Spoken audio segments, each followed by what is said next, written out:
Hey everyone, Jeremy here. It is Tuesday night and we're going to create some art. It's going to be awesome. I had forgotten that it was Tuesday. I'm a little messed up on my days just because of the holiday last week. I don't know what date today is. You could have told me it was Monday and I probably would have believed you. But yes, we are doing art tonight, so it must be Tuesday because that's when we do it. So what are we working on tonight? Great question. It's been a little while since I've done a coffee painting, and I was looking through all the different coffee paintings I've done, and most of them are wildlife related. I have been doing a few domestic pets and things like that just for fun.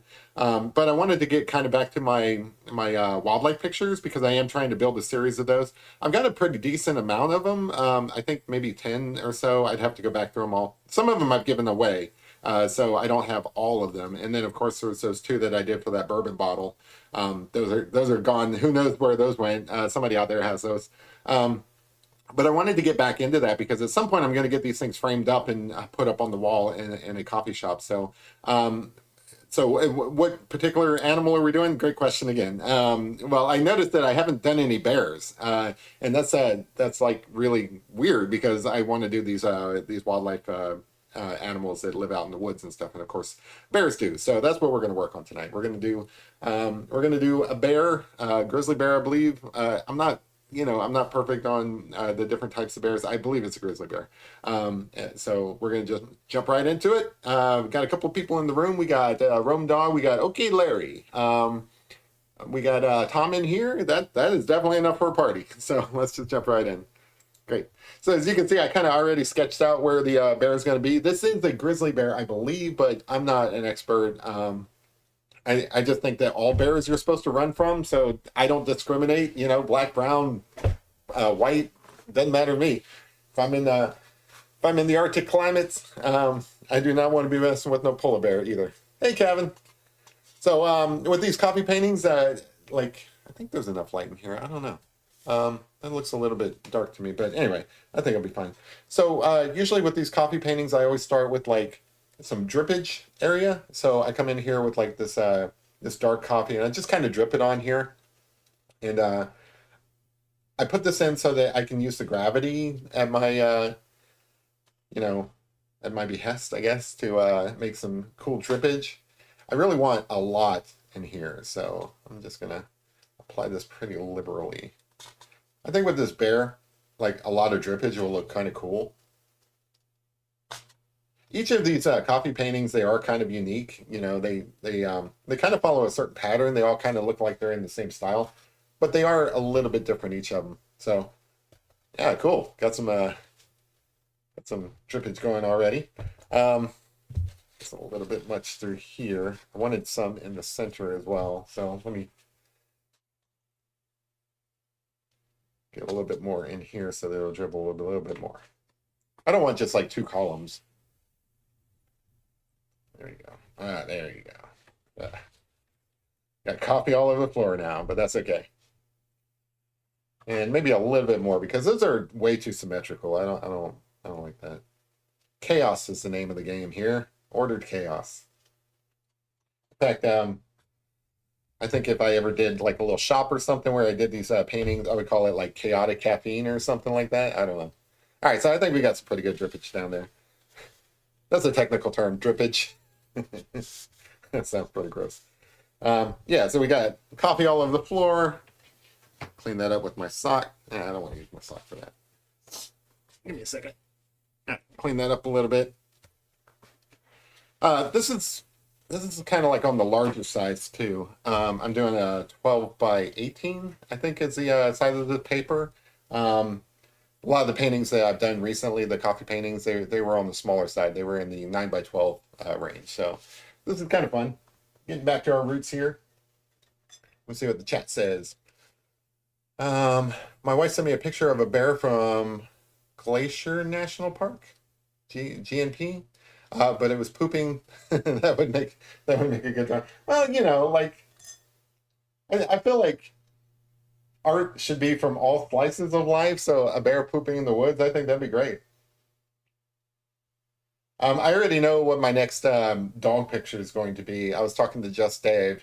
He's a fan of this show, and he he let me know because I didn't know that the dog that is playing Dogpool in the new Deadpool movie is actually the UK's ugliest dog. It's like actually officially the ugliest dog. So I think I'm going to do a portrait of Dogpool for my next doggy picture.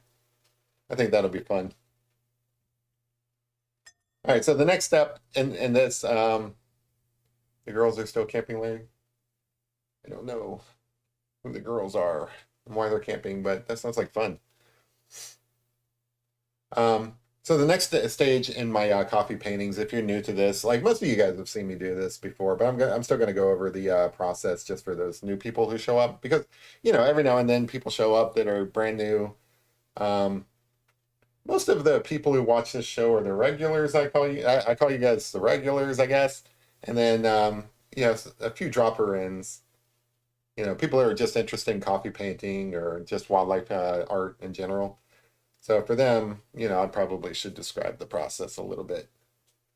But yeah, so the second step is to kind of just block in areas of color.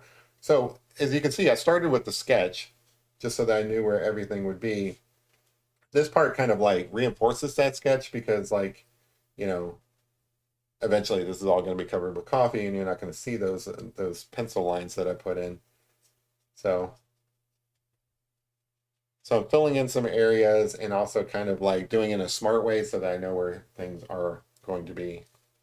They left Glacier, now they're at Hot Springs. So I was fortunate enough never to have to see a bear in all my travels. Like I'm a little disappointed actually. Like I wouldn't want to see like I don't know like a grizzly bear up close, but like a grizzly bear at a distance that would be awesome to see. Like way off in the distance. Um, Even like around here, there's supposed to be like black bears. I have never seen a black bear around here. The only bears I've ever seen are I think are in zoos. We are drinking bourbon tonight, by the way. And now that I've done my drippage area, I can put this up here. I have to be careful because I always because it looks like coffee. I keep wanting to dip my brushes into it. So I'm gonna kind of move up here to the face a little bit just because I kind of want to make sure I know where everything is up here. Yeah, it's kind of strange that I haven't done a bear coffee painting yet. I've done a couple of bear drawings, and I think most of those turned out okay. It's always tough for me to say bear because like I'm always afraid I'm gonna wake up bear sleeping over here. But she doesn't. She seems to know the difference.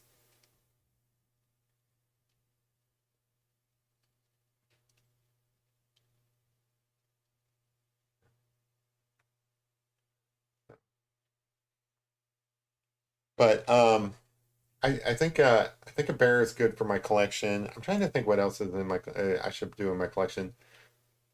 I think I've got enough that'll look good on the walls. I want to kind of redo some of the ones that I've already given away, or you know, otherwise disposed of. Um, I've done two deers, one for the bourbon bottle, one for well, one just for fun, but my brother-in-law ended up snatching that one up. So I kind of want to do another deer picture, like a stag deer, just because I like that. I think that looks really good in coffee. Horses always look good in coffee. My first coffee painting was of a horse, so I feel like I should do another one of those. Well, I've got two of those. I've got one big one and then one kind of on the smaller size. I'm trying to think what other animals. So like I want to do a moose at some point.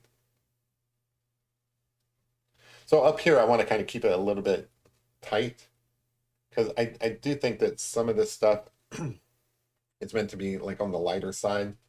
I'm just kind of like reinforcing my lines at this point, kind of blocking things in so that I know where things are.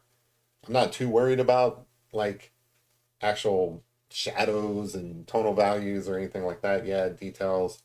I'm just kind of figuring out where things are going to be.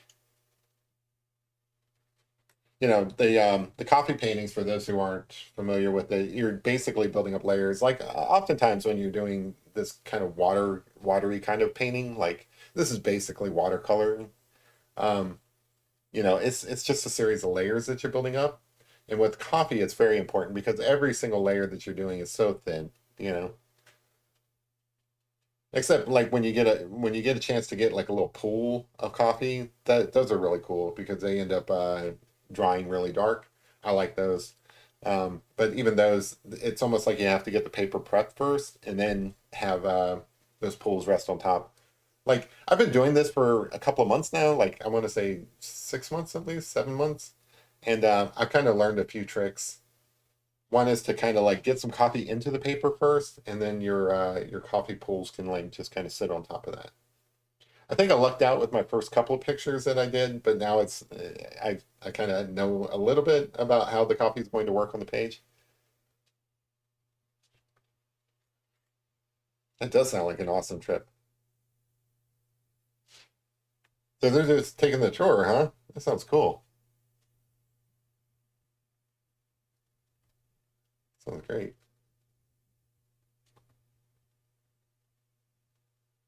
Let's see. No, a kid's not in the room. I hope she's doing all right. Usually she is. Did I do anything fun this weekend? Um, Not really. I watched some more fireworks. So like there was fireworks on, 4th of July itself, but they also had some fireworks going off all throughout the weekend. And I watched that. Um, I was just mostly chilling out, catching up on some TV that I haven't watched in a while. Ah, kid's in here. Cool. I was getting worried about you, kid. Like, you're allowed not to watch my show, but you're usually in here. So when you're not in here, I worry about you. I'm sorry, I get worried about you guys when I don't see you. Um, anyway, I didn't do anything special because it was July 4th. I caught up on some work that I had to do, and then also I just kind of chilled out and caught up on some television that I hadn't seen. Like I'm all caught up on The Boys, um, which this season isn't the best, but it's still pretty good. I like it. It's not getting as good of reviews as like some of the past seasons, but I enjoy it.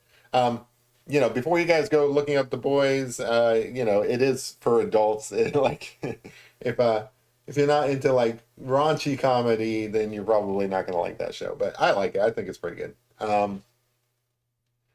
So just throwing out that disclaimer. I'm also caught up on House of the Dragon, which is excellent. It's so good.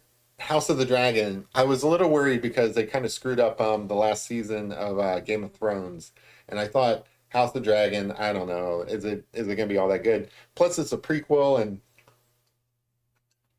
from watching Star Wars, I'm not I'm not too sure about prequels, but it is amazing. House of the Dragon is so good. Um, it's different than Game of Thrones. It's more like I don't know.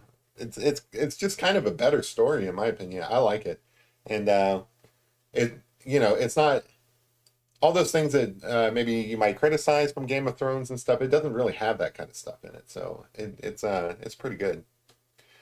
Okay, Larry says, Jeremy, I looked through my photos. The osprey with the fish is far too away and grainy, but I have a hawk, bunnies, chipmunks, wild horses, and landscapes. Oh, cool. Yeah, I mean, um,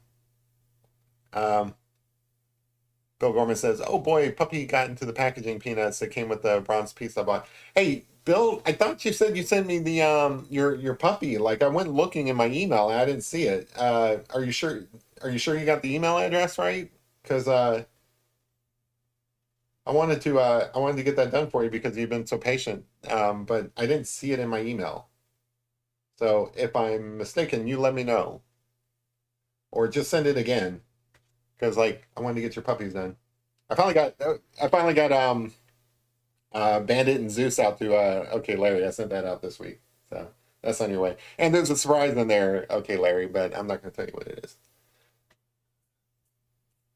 So you should expect that soon. I'm finally getting caught up on things, I think. Or not caught up on things, but like, you know, if I'm underwater, I feel like I have a snorkel now. I still feel like I'm underwater.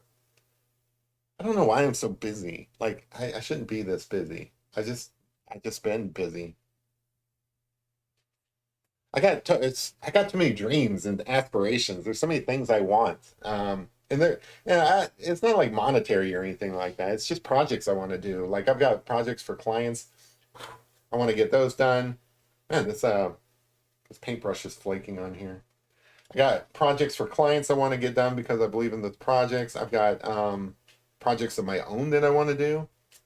Uh, I haven't even talked to you guys about my cool projects that I want to do, but one of these days I'll get back to them. I do so many projects for others that I don't really have enough time to work on my own projects like I'd want to.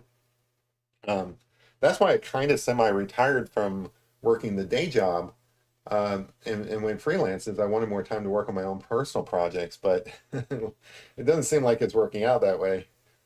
It seems like I've just traded in like one boss for like countless other bosses. But that's how freelance goes, you know. At least you make your own hours, sorta. But it's not so bad. I can't complain. I really can't. And like I said, I've got a snorkel now. I feel like I'm doing better.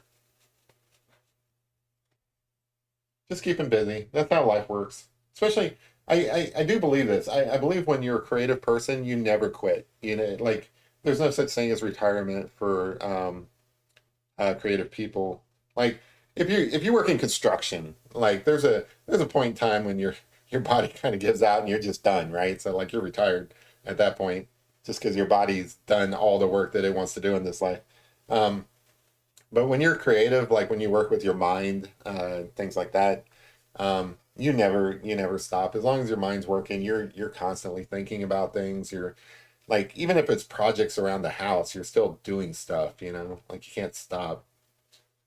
Or at least that's how I am. Like I literally can't stop thinking about things that I want to do. Like it's not great. Um, search your email for Wabi Eagle. Okay, I will. Joe Biden is retired mentally. I'm not going to comment on that one. Um, but yeah, so like, um, yeah, it gets pretty bad. Sometimes I have trouble sleeping just because I can't shut my mind off. I mean, I'm sure I'm not the only one. A lot of people have that trouble, but yeah, like I don't know. I just want to do so many different things. There's not enough time in the day for all the things that I want to do. Now, sometimes I just get tired and I just don't want to do anything, and I don't get anything done. But that's not because I feel like I want to just relax and not do anything. It's because like I don't know. Sometimes it's like the body just shuts down when it needs rest. Um, but that doesn't mean that I'm not thinking like, oh man, this sucks. Like when I'm watching TV, I always feel like I'm stealing time away from other projects that I should be doing. But sometimes you gotta have some kind of balance in your life. That yeah, that's what the bourbon's for. That's such a great observation, Tom. Um, literally, I say this all the time. I say it jokingly, but it's also true. I drink coffee throughout the day to stay awake, and then I drink some sort of alcohol at night to go to sleep. And it's not usually liquor. Like liquor, this is a special thing between us. We're having a good time here, and that's why I'm drinking the liquor. Usually, it's something like wine or something. Beer puts me to sleep straight off. Like I can have one glass of beer and be tired. Um, Usually, when I'm at a bar or something like that, I drink like a beer or two. Like usually it's Guinness. And and that's it. That's all I need. And I'm pretty tired. I'm getting to be an older gentleman, I think. Signed up for the fire foam lawsuit. I have a claim. I don't know what that is, Bill. Is that some sort of like class action lawsuit for something? Yeah, sorry, I have no idea what that is, to be honest. Okay, Larry says, thanks, Jeremy. I got your email, but I've been too busy being Mr. Dad. This hot mess of boys. How many boys you got? Or are you talking about the dogs? Zeus, Bandit, and Francis are trying to work me out. Okay, all right. I thought you were talking about like human kids. Yeah, that's I always look at my dogs as like I'm their like I don't know. I don't want to go so far as to call them like fur babies and stuff like that. I don't know. That's kind of weird to me, but I do kind of feel like you know I certainly have a fatherly responsibility to them. I have to provide for them, take care of them, things like that. So again, the process here is I'm just filling out areas where there'd be some shadow or some sort of features or something like that. Nothing here is really set in stone. It's just by nature. It's kind of keeping it light. It only gets darker the more you add layers to it. So this process is just basically to put down something in all the areas where there would at least be a little bit of like brown color.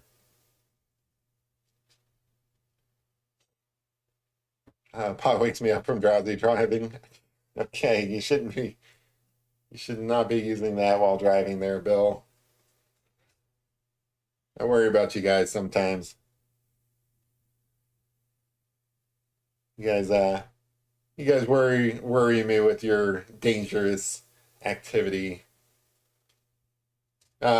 I've gotten in the habit where I watch a lot of the YouTube videos. Like I'm sure you guys have seen them where people get pulled over and stuff for different reasons.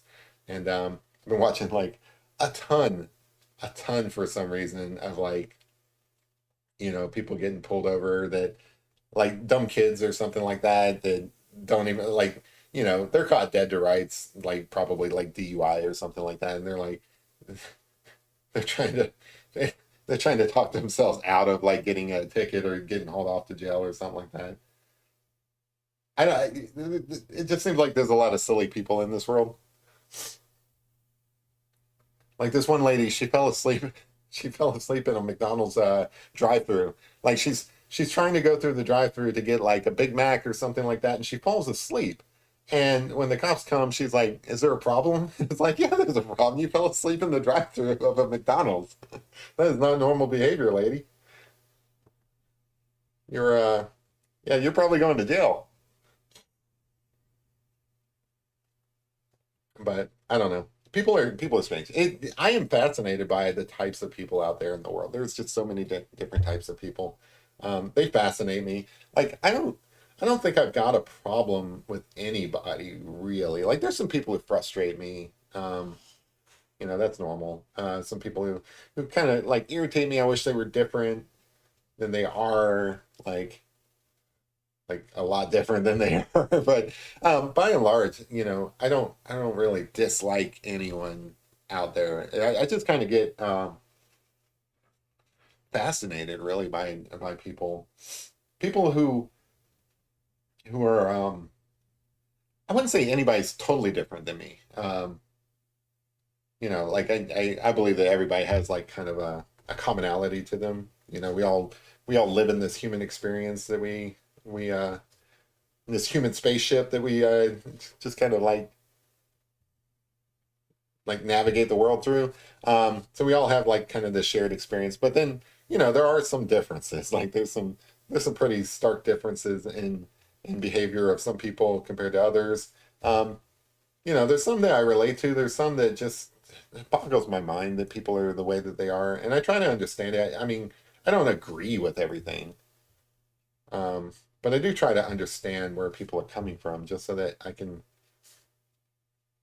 I don't know, just kind of like get a glimpse into their world, I guess. I mean, there's definitely some worlds that I don't really want to glimpse into, but even those, like, I kind of want to know, like, what is going on there, even if I don't really want to dwell in that world too long. Um, Bill Gorman says, exposed to fire, fighting foam in the Navy causes can. Oh, okay, from your Navy days. Yeah, that's cool. Yeah, if you get that $200,000 for that, I mean, it sounds like you earned it. I mean, thank you for your service, by the way. Larry says, Jeremy, our real life kids are grown. My youngest turned 27 today. Oh, congratulations, youngest. That's cool. Yeah, 27. Wow, that's an interesting time. That's when you're like basically an adult and like you've got adult responsibilities. You've got, like I don't know what his life is, but by that time you're thinking about like, well, what do I actually want to do with my life? You start thinking about your own family. Um, you might have kids by that age, you know, married or whatever. I don't know. Kids are different nowadays. Maybe I shouldn't stereotype, but Yeah, I mean, you're basically thinking about adult stuff. I have a nephew that age, I think. I think he's around 27. He just got married. Um, they're probably going to have a kid soon. Like, that's my prediction. My prediction is my nephew's going to have a kid in the next year. But yeah, he just got married about a year ago. His wife is awesome. She's cool. They have a cool life.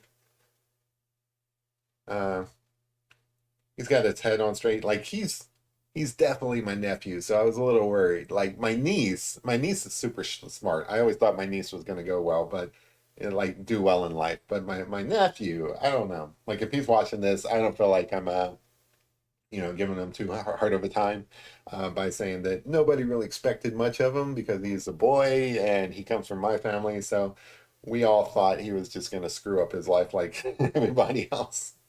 But no, he's turned out to be a very promising young man. Like I'm super proud to be his uncle, and I'm actually proud of him. So if he is watching this, you're doing great. But he already knows that. I tell him that all the time. Three is a fun age. Three is about when they start getting that fun personality where you're like you're watching them do stuff and you start laughing.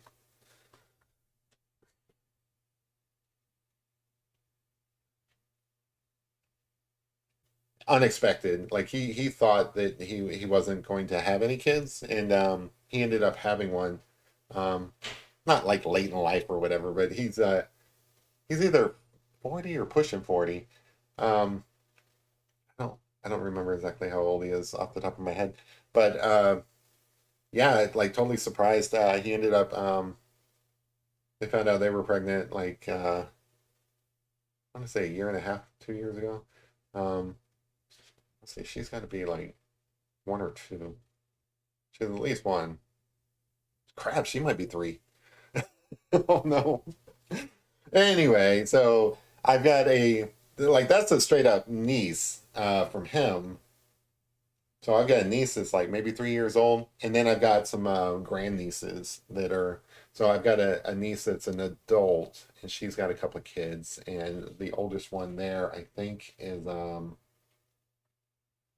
want to say she's 6 or 7. I don't know. That's the one that I can't get into like art. Like that's the one. That's the one I'm trying to corrupt early. So she's like 6 years old, and I want her to like be the next, you know, art prodigy. And she's just not having it. She just could care less about art. Like she probably, I don't know. She probably does like little crayon pictures and stuff like that. But when I took her to an art gallery and tried to show her proper art, she was like, bleh, bleh. Uncle Jeremy, why are you wasting my time? She didn't say that. Maybe she did say that. I don't remember. I got the impression she was saying that. Which sucks because it's my favorite art gallery. Like I took her to my favorite art gallery, the art gallery that I grew up with that has all of my favorite art in it. Jeremy, I should I send you some pictures and videos from Glacier. Can you forward them on to Kid? Yeah, absolutely. I've got both of your email addresses, so I can do that. If I remember to, I will do that right after the show. That's kind of cool. I feel like I'm kind of useful here. I mean, I'm a delivery boy. I can deliver your message. I'm a messenger. I've got purpose. Sweet. Yeah, I'm sorry. I'm just going off on a tangent. Absolutely, I'll do that, Larry. No problem.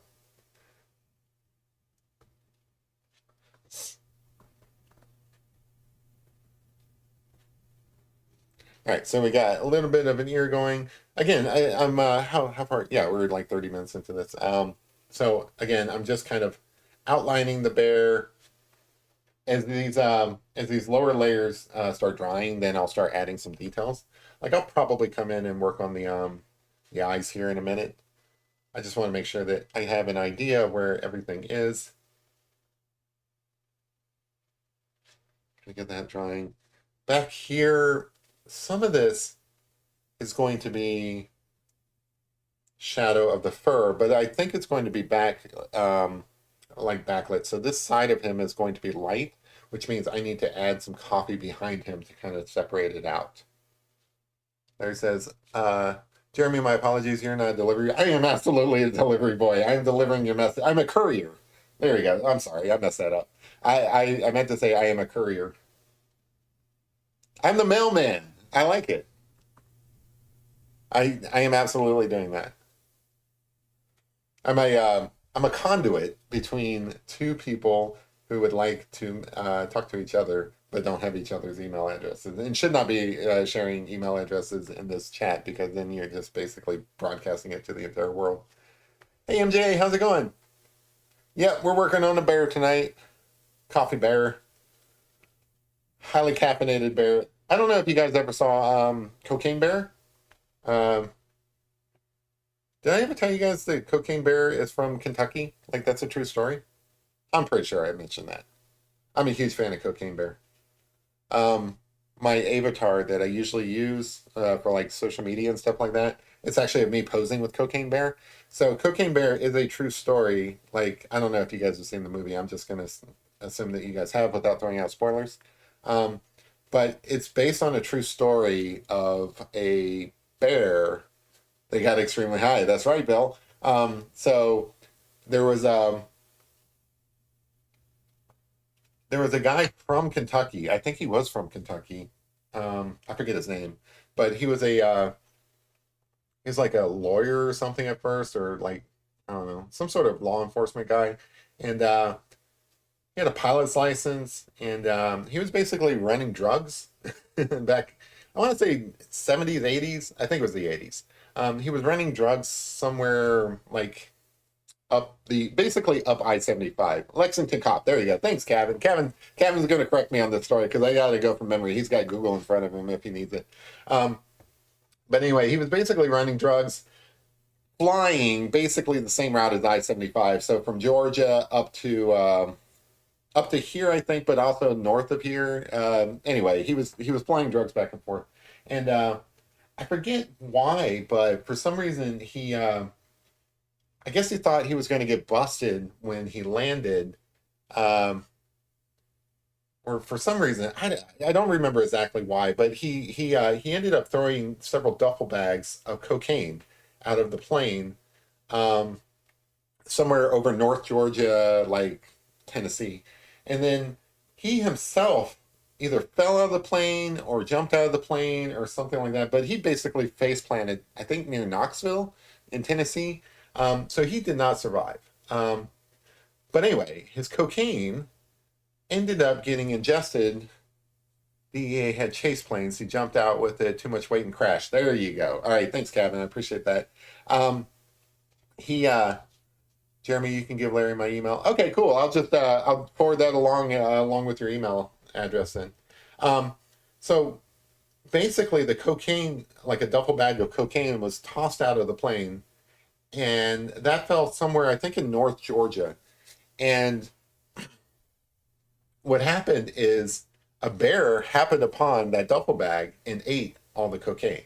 Now, that's the true story. And then they kind of fictionalized it for the movie where the bear then goes on to like I'm not going to spoil it, but I think it's in the trailer enough where you can figure out what happens. The bear ate all the cocaine and kind of went on a rampage in the movie, but obviously in real life, the bear did not eat a bag of cocaine and live to tell about it. Basically, its heart exploded. So this bear in northern Kentucky ate a bag of like a duffel bag of cocaine, and his heart exploded essentially. And they found him, and it was a big thing in the paper. It's a funny movie. It's a dark comedy, Larry. So if you're into dark comedies, you might enjoy it. It's not high art or anything like that, but it's actually really enjoyable. It came out, I think, last year, 2023, and I don't know if it's because all the other movies sucked that year, but it actually did really well. And you would think it'd be a dumb movie, but it's not. It's actually really fun. It's a fun movie. It reminds me of some of the movies that I used to watch growing up. The movies in the '80s and things like that. But yeah, dark humor, exactly. So, um, You would think the story would end there. Like they kind of like talked about it in the news and stuff, the cocaine bear. But no, it didn't actually end there. So what happened is they took the bear and they taxidermied it. So they basically stuffed the bear, and I think they put it on display at some national park or some state park or something. I forget which state, but he was on display as a stuffed bear for many years. And then he ended up getting sold, and I want to say it was sold to like Waylon Jennings or some other kind of like famous singer like that. And it passed through the Cocaine Bear passed through like several other hands, like some people in Vegas had him for a while. He got kind of shuffled around, and like he's just basically been everywhere. And they gave him a name. They called him Pablo Escobar, which is amazing. But basically, he's been like everywhere. So he finally ended up getting bought by this group who's here in Lexington, Kentucky. I forget their names and I forget why they bought him. But he's on display at a like a little touristy fun mall place here in Kentucky. Like anybody, you can go and see him. And I've been down there. I've taken pictures with him. He's really cute. He's a lot smaller than what you see in the movie, but he's super cute. Maybe I'll share on the community tab the picture of me with a cocaine bear. Um, but anyway, so he's pretty famous now, especially around here. And with the movie that came out, they basically carted him around. So like he was at Comic Con when I went to Comic Con this past year. He was at the premiere for Cocaine Bear here in Kentucky. They had him down at the Kentucky State Theater. He's just basically been everywhere. Like he's basically had a second life being carted around because of that movie. But he's a real bear. Like he's surprisingly held up. Like whatever taxidermy they did on him and stuff, it's really held up. But he's super cute. The only reason why I'm mentioning him is I'm sitting here thinking of a caffeinated bear and how like because like I don't think caffeine's going to kill a bear like cocaine will. So this caffeinated bear might be running around like basically doing everything that they did in that movie, which is basically going on a I don't know. Like, have you ever seen? I think it's like it's smarter than Sharknado. Yeah, it's a better movie than Sharknado, but it's kind of in that same kind of like genre. Kind of like what happens if a bear ingested a bunch of cocaine and went on a rampage. Um, okay, then, uh, Jason Northface, Van Gogh himself, Forstman Hemingway himself. What, like cut his ear off or something? Rome Dog says Caffeine Bear is the designated driver. I don't know. I feel like a caffeinated bear would be completely nuts. Like, I want a nice hibernating bear. I don't want a bear hopped up on caffeine. Because, like, part of the reasons why I'm so energetic on this show most of the time is because I drink coffee all day. Like, I am heavily caffeinated throughout the day. Um, so I drink way too much caffeine. Actually, it's probably a vice. It's probably something I should think about cutting back on, just for like I don't know health or whatever, health or whatever. I haven't had any problems with it really, but it's also like well, when I talk about yeah, I stay up at night thinking about different projects I want to work on. Well, that's probably the caffeine, to be honest. Uh, so it is something should probably cut back on. But we'll see. I am about like improvement, like self improvement. That's kind of the whole point of this show. I'm doing self improvement through art. So at some point, maybe maybe I'll try to kick the caffeine and like document it for this show, just to kind of like let you guys in on that experience. But it's not going to be anytime soon. I love my caffeine. It's one of the few vices that I've clung on to like over the years. I used to smoke back in the day. I kicked that. Like I never really had any like super bad habits. The smoking was pretty bad. Like, we those of us of a certain generation, and probably all the generations before, we kind of knew smoking was bad, but we just did it anyway. Like younger kids, they're a lot smarter than us. They never even picked up the habit. But yeah, I used to smoke. It was tough to get rid of, but I did it. I'm all about self improvement.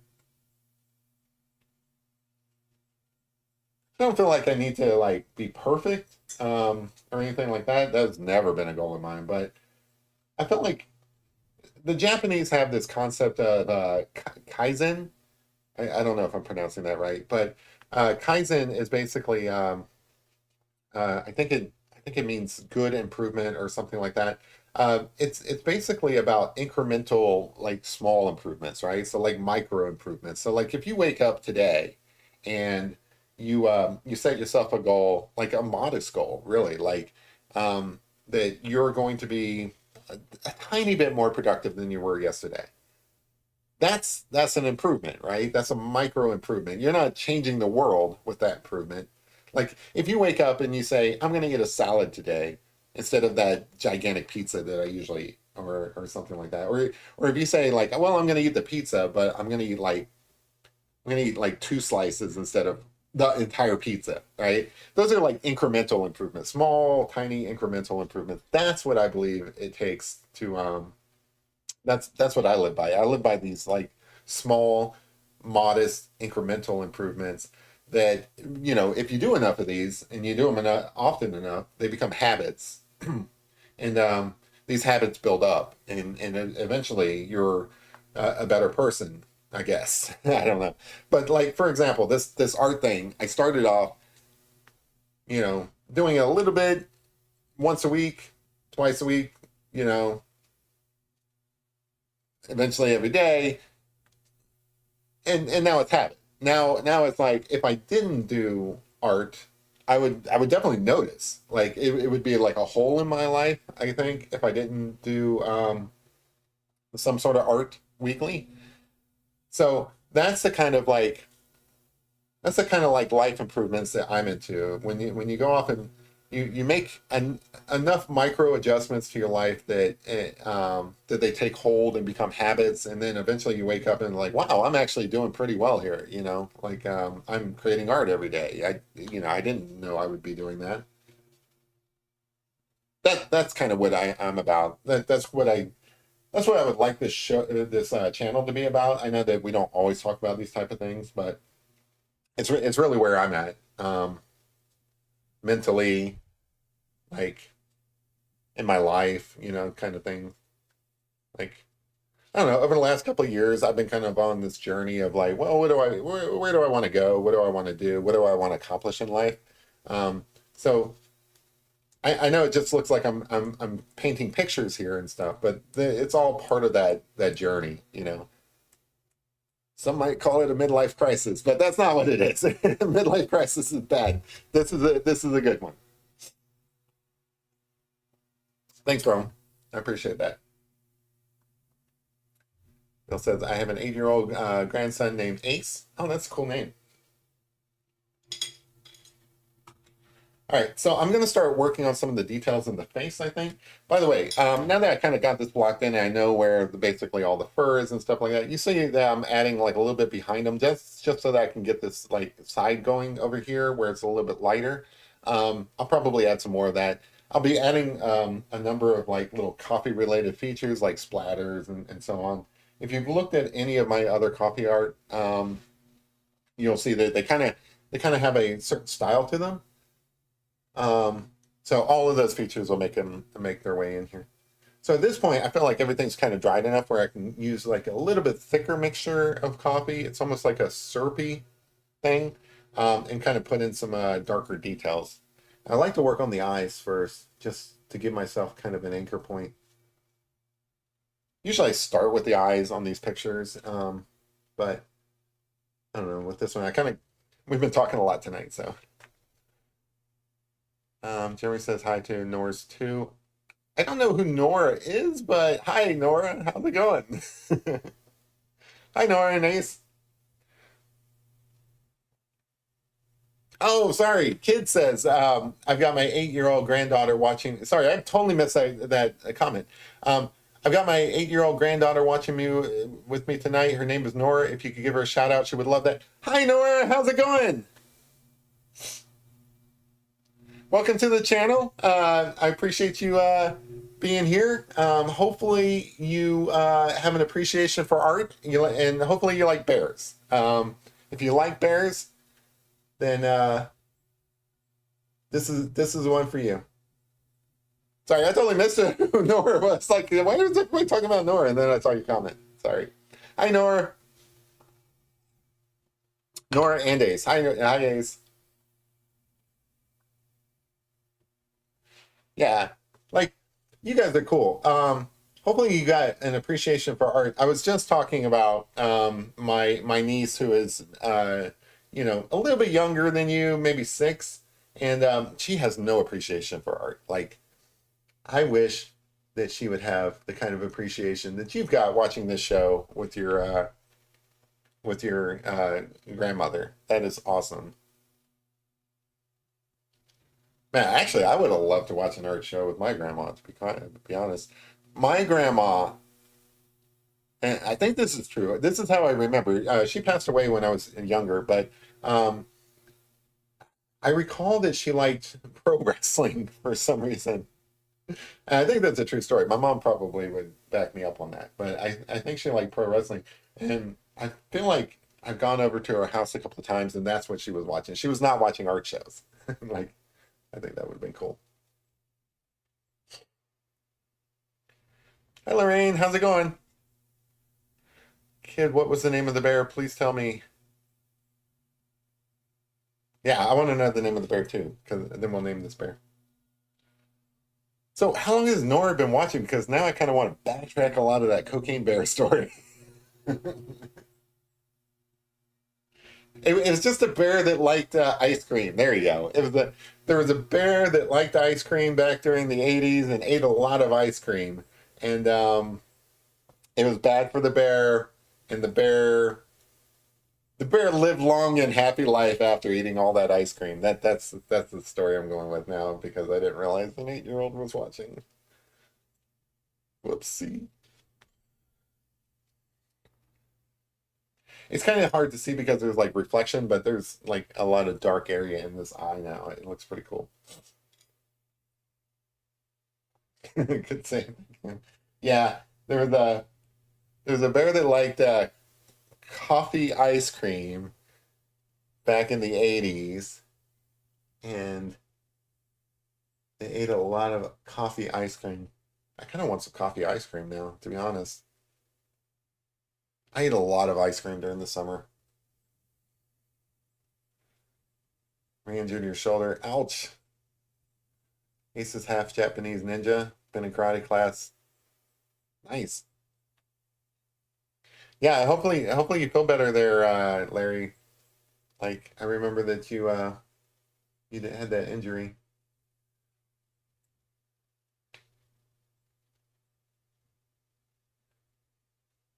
Yeah, Nora, your grandmother's awesome. She's been on the she's been watching this show for forever. We really love her around here. She's great.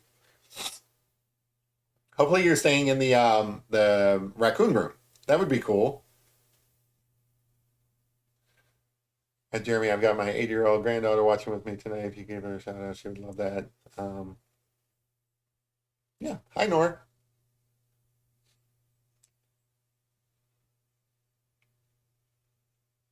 Yeah, hopefully Nora's staying in the raccoon room because that's a really cool room.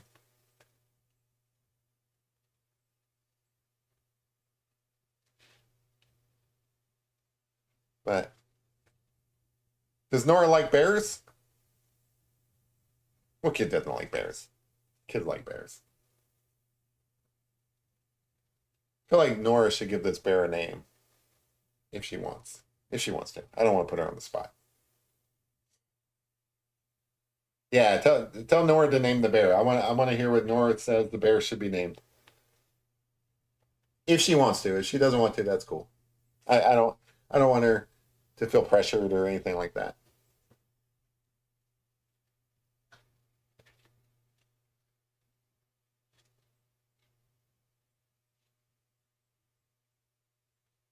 I kind of want this bear to have a name now. Like I think that would be a lot of fun.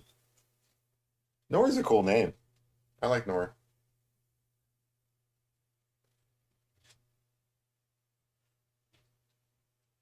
No pressure. Exactly. Yeah. It's kind of hard to see because the light's reflecting off the eyes here, but let's see if I can. Yeah, there we go. See how dark that is through there? It's looking kind of cool. I think this bear is going to get a lot of the details in the face, get some fur going in there. Yeah, we all want to know what Nora thinks the bear's name should be because basically whatever Nora said goes. Like Nora's in charge of this channel right now.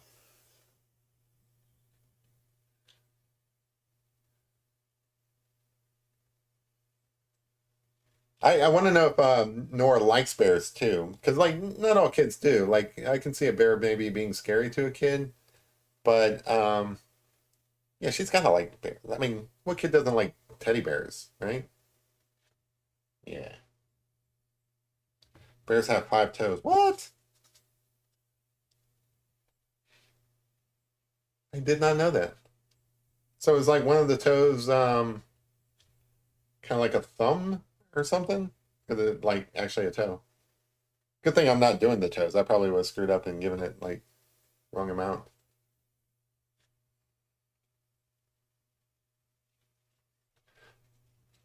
I learned all kinds of neat things on this show.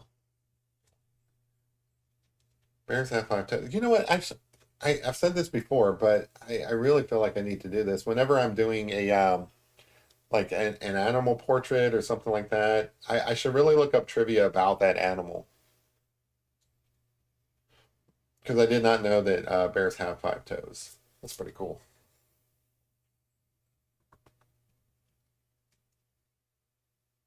I feel like most of you guys have been out there in the woods, in the wildlife and stuff like that. Have any of you guys seen a bear like up close, or maybe you guys mentioned earlier that you had? I'm sorry if I missed that. Um, but yeah, have any of you guys seen maybe a dew claw like dogs? What's a dew claw? Is that like kind of like the back thing? Is that what that's called?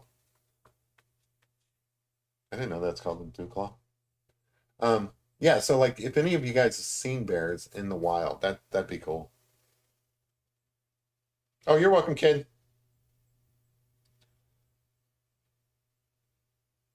Yeah, Nora's definitely got to name our bear kid whenever you get a chance. I know that sounds like you're busy, but whenever you get a chance.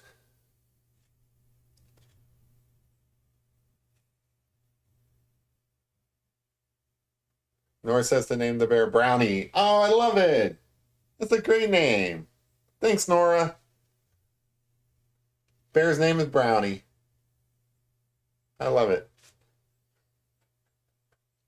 That's cool, Nora. Well, Nora, I'm sure you've heard this before, but you're awesome. We appreciate you here on this channel. Thank you for hanging out with us. And 8 years old. Definitely get into art. Like get grandma there to buy you some art supplies and it doesn't take much. I'm painting in coffee. You can paint in coffee. Oh, you know what I need you to do, Nora, is I need you to get some coffee. Don't drink it. You're too young to drink coffee. And I think I was like 12 before I could drink coffee myself. But get some coffee and make a big old mess all over the floor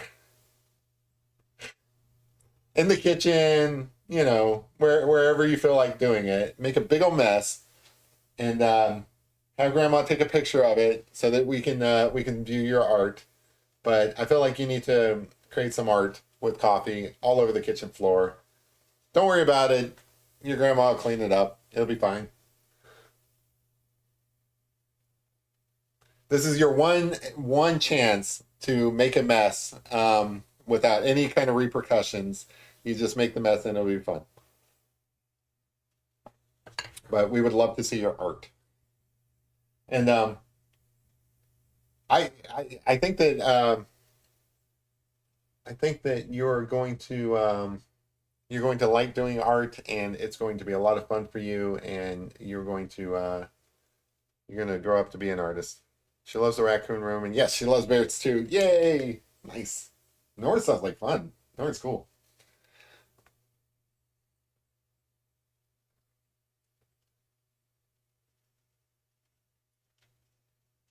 So we got Brownie here. Nora's gonna make a big mess in the kitchen so that we can see what her art is. It's going to be great. Inspiring the nation's youth to make big messes. But see, that's what art is at that age. So like at 8 years old, you're just supposed to be fun. You're having fun, making pictures, being creative. Uh, you know, some people might call it a mess. Like it's part of the creative process. You know, what starts off as chaos when you're that age becomes ordered chaos later, and it becomes a pretty picture of a brown bear. That's funny because like this is a brown bear, so a brownie is the perfect name. I love it.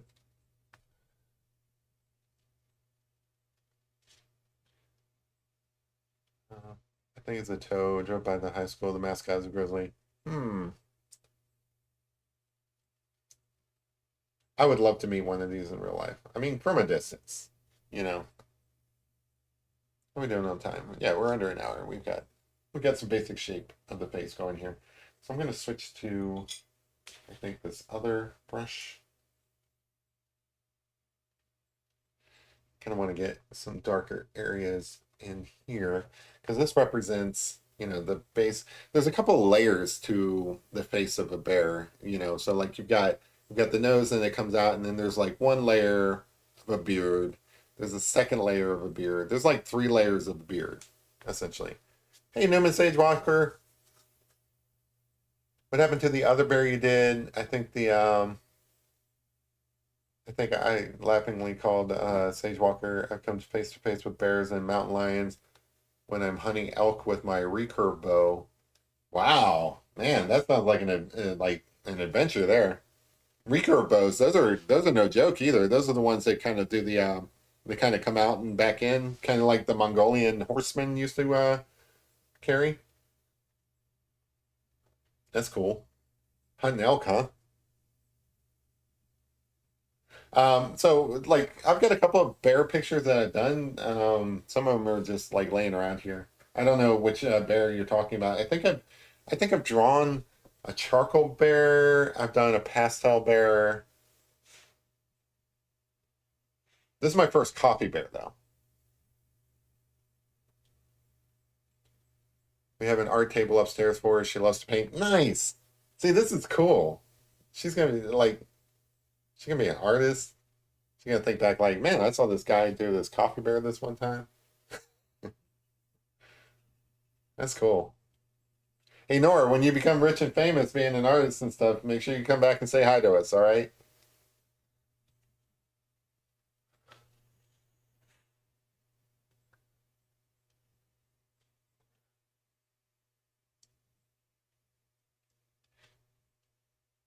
I think it's cool. Trying to think. 8 years old. When I was 8 years old, I was not creating masterworks of art. So I think back then, when you're 8 years old, you're just basically having an appreciation for art, and then everything else stems from that. So it's like this passion for art. And just a passion for seeing art being created. I think I had that at that age. I was definitely not creating master works of art. I think I was drawing like, I don't know, ninjas from like comic books and stuff. I used to be like a big fan of like G.I. Joe comic books, and in particular the ninjas from G.I. Joe comic books like Storm Shadow and Snake Eyes. I think that's what I was drawing when I was 8 years old. I'm trying to remember. I shared back in the day, like a long time, like a couple months back. I shared some art that I did at a very early age. I don't know how old I was, but it was not good. It was some think it did a picture of a collie dog, and it looked like a barrel with a tiny little head. Reflex, deflex. I don't know what that is. Um, Thanks, MJ. MJ says, Jeremy, how do you manage your shading? So that's a good question. So really, in these coffee pictures, it is a bunch of layers of coffee piled on top of each other. So it's really easy to get started. You just Nora says that bear is awesome, Jerry. Oh, that's the best comment of the night. I know that everybody else has said it's awesome, but it's best coming from Nora. Thank you so much, Nora. I appreciate it. Um, so when you're working with coffee, it's really just a bunch of layers. So because you really only have the coffee itself, it's not like you can come in with like when I'm doing my pastel pictures. If I want something to look dark, I might come in and mix it with black or something like that. So it's very easy to like, or if I'm working with charcoal, I just come in with like heavy charcoal, heavy-handed charcoal. So it's really easy to make things dark with those. Even with watercolors, you can make things a little bit darker than you can with this coffee. This coffee must be in layers, and they're thin layers. So you're really just piling them on top of each other. So the very first layer, you're kind of laying out where your picture is going to be on the paper. Okay.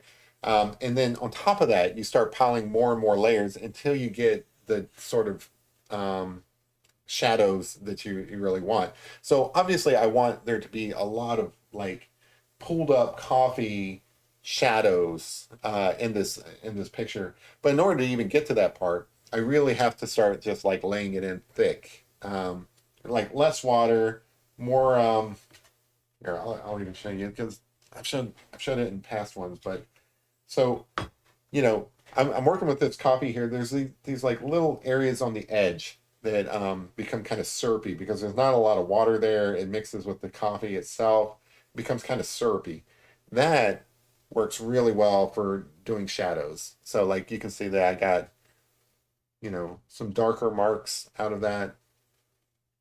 That's really all it is. And I can only do that once the picture already has kind of like a base coat underneath it, if that makes sense. So it's just piling layers upon layers. Sometimes I have to wait for it to dry. Like these pictures never get finished in one night. Like it doesn't matter how late I'll work on this. I have to wait until some of it dries before I can finish pieces to it. So you have to have some patience. I usually get enough done during the live stream to where it kind of looks like it's going to look, but I come back and I add more to it in the morning after it's dried. Um, Sometimes I add like a big pool of coffee that I want to kind of dry in a pool. That's an overnight process. Like you can kind of see how things are drying here, but even here, I want to add more coffee to that so that it comes out darker. But I guess the term might be glazing. I don't know. I'm not very good with those type of things, knowing what the right words are and stuff. But I do think that you end up glazing a lot with the coffee. Reflex equals recursive bow. Oh, that's cool. Oh, recurve bow. Sorry. Yeah. So like the only thing I know about recurve bow is I made one out of a PVC pipe once, and it was called like the pattern I was using. They called it a recurve bow, and I remember you had the PVC pipe, and then part of it was like you bring it back, and then you bring it back around, so it ends up looking like kind of like a heart, like an upside down heart. It was pretty cool though. Like it was made out of PVC pipe.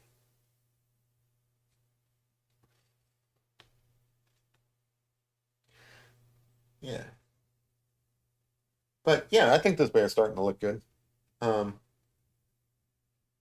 I do enjoy doing these coffee paintings. They're so much fun because really there is kind of like a knack to it that I think I'm well suited for.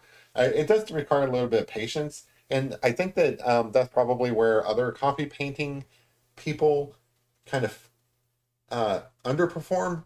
I do think that I'm probably not the best coffee painter out there. Like, there's some really good stuff out there if you go looking. Uh, did you go hunting with Jeremy with your bow? I did not. I do not hunt. I don't fault people who do, but that's just not me. If I ever did go hunting, it would be with a camera. Um, I'm too much of a um, like I don't want to put anybody down by saying that I'm too much of an animal lover because like you can be an animal lover, I believe, and that's not incompatible with hunting, but I personally can't myself, It's just not it's just not me. So no, I wouldn't go hunting. Um I do like the idea of sneaking up on animals. That's fun. So uh I'm not opposed to the idea of hunting, but it would be not for dinner. Yeah, I would be hunting with a like a camera or something to take a cool photo. Or like if there's a way to like make this bear like pose for me, I'd be hunting the bear so that I could draw a picture of it or something like that. But no, I'm not. I've got people in my family that are into hunting and stuff, and you know, I it it's it's hard for me to be like really really opposed for it because I do eat meat. I mean, I like meat the same as anybody else. The meat comes from somewhere. So it's not like I don't want to be all preachy and stuff about it. It's just me personally. It'd be tough for me to hurt an animal if I can avoid it. Like if I accidentally run over one with a car or something, I mean, that happens, but I don't think I could intentionally hurt an animal. But that's just me. Um, I don't have a strong opinion on whether or not other people should follow the same principles. But as far as like bows and arrows and stuff, those are just fun anyway, whether you're a hunter or not. I made that one out of PVC pipe, and I had a lot of fun going to like an archery range and practicing with it and stuff.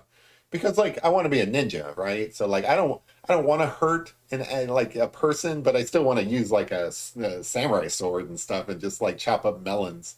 That sounds incredibly fun to me. I would never I would never want to chop up a human being, but still, I want to use the samurai sword because they're badass and awesome. Same with a like a bow. I would love to shoot a bow, just because it's fun to shoot a bow. It's fun to shoot a gun. Like I don't make a habit of like playing with guns either, but they are fun. I would never use one on somebody, but that's just me. They still make like cool popping noises and things like that. Larry says he doesn't hunt anymore. Yeah, there's a lot of people I know that hunted when they were younger and they kind of like stopped doing it as they got older for various reasons.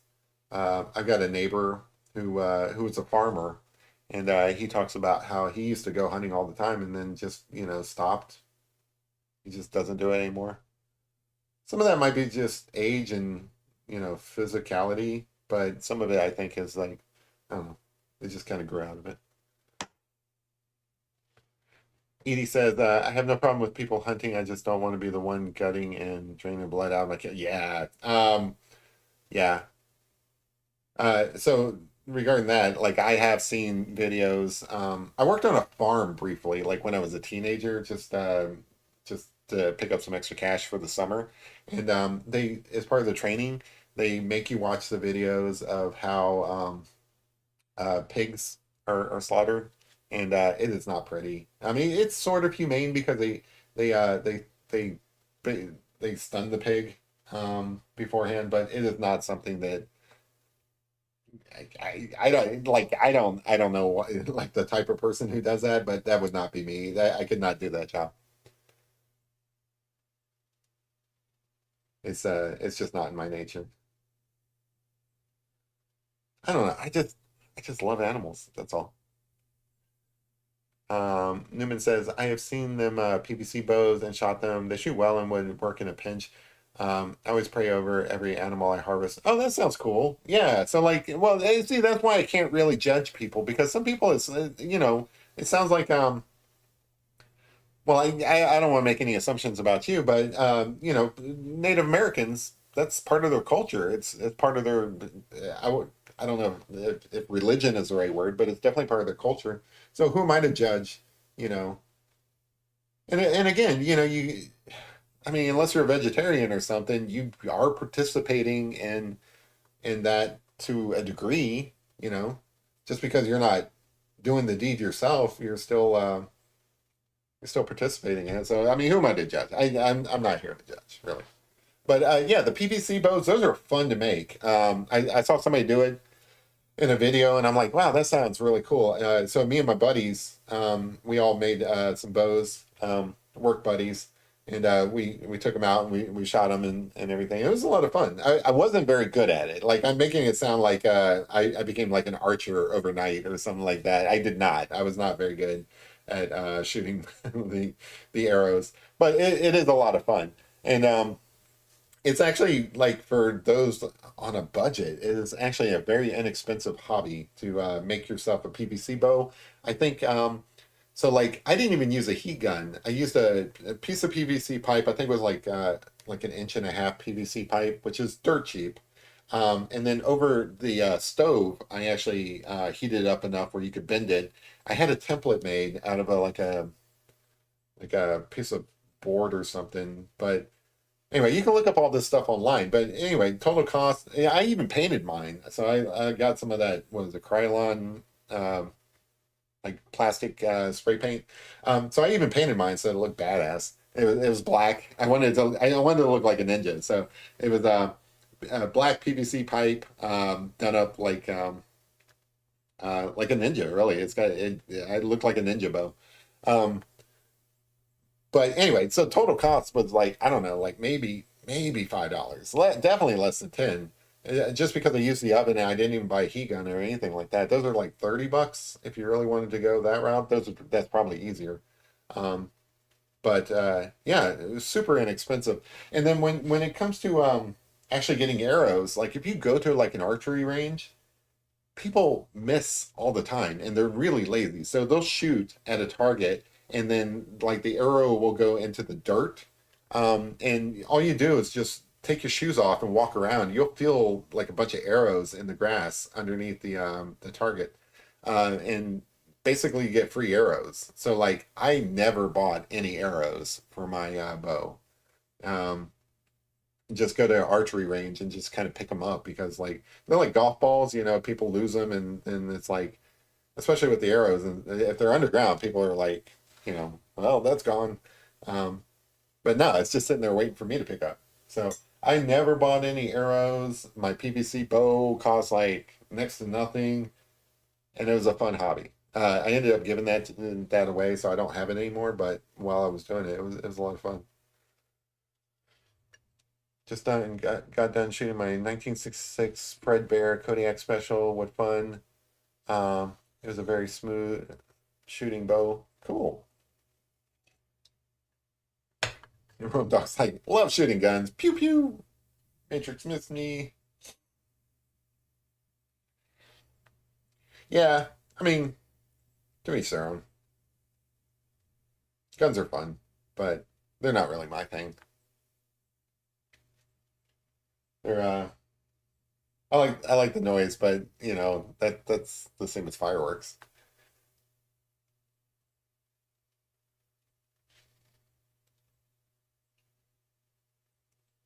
But yeah, if I was actually out in the wild, I would be wanting to track down a bear so I can not kill it, but like draw it or take a photo of it so I can draw it later.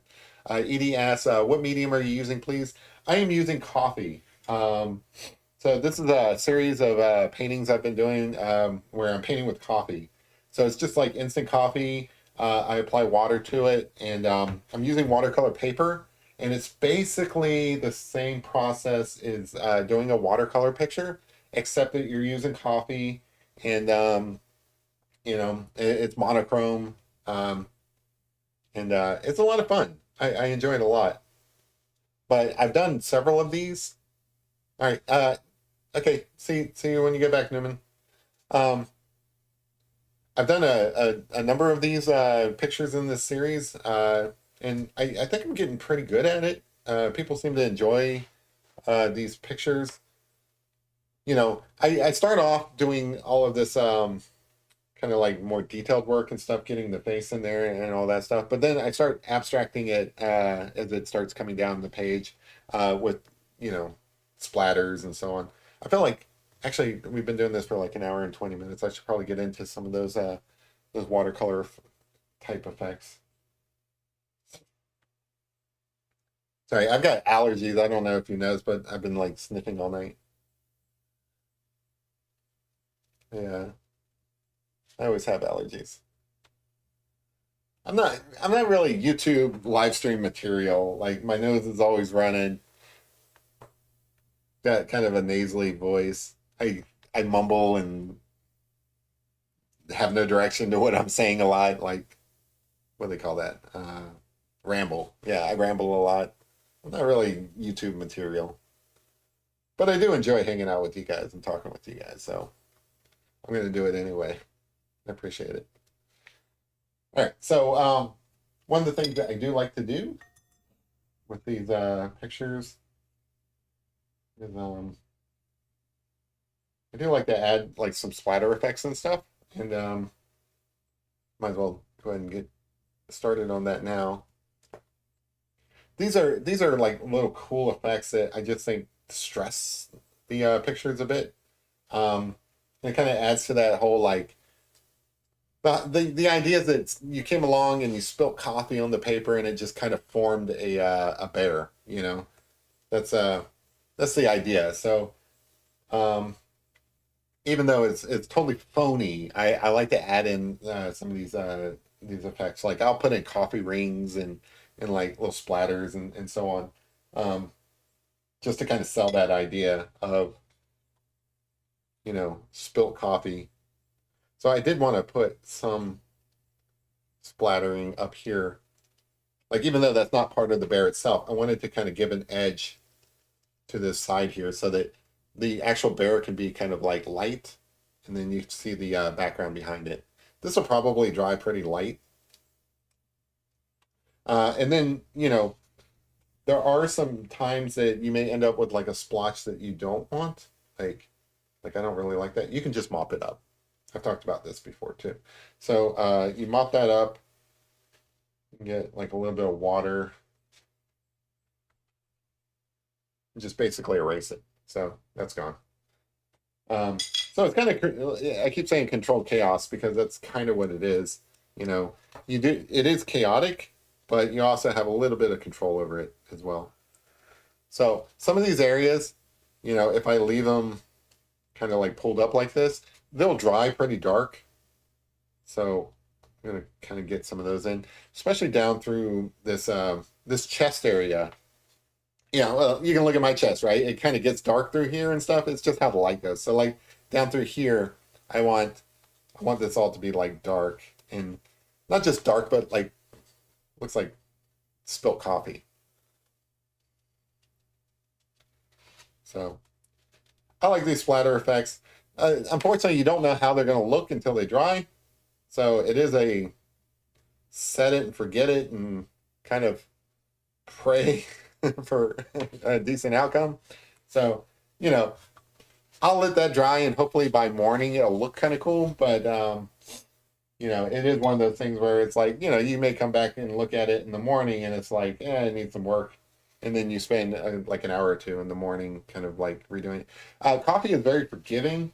So, like, even if you did make a mistake, like if I wanted to move his mouth and stuff, I can kind of come in here and erase it with like some water and just kind of move things around. Oh, that's kind of neat.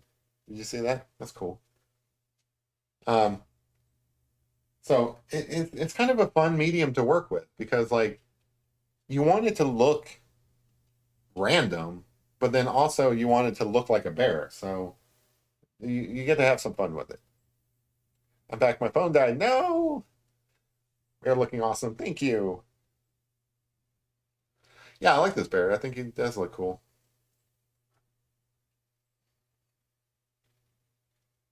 Not just bear, brownie looks awesome. Thank you, Larry. I appreciate that. Yeah, bear has a name now.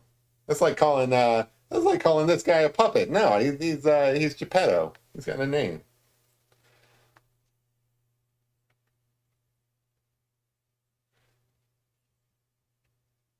Yeah, Nora gave him a name, so now he is Forever Brownie.